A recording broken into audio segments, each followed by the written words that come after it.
pinisi, and donut. Hello guys, for today's video, magluto na pod ko og donut and pinisi. So ako na sa ni siyang patubuon.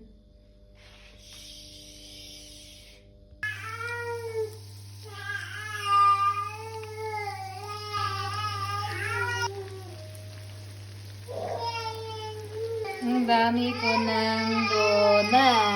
Donut. Hello guys, mga untag pinisi. Ang donut.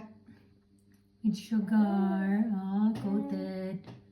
And then, napo na siya mga palaman. Mga jam. So, mga unta. So, dari kay na may festival. So, naghimo ko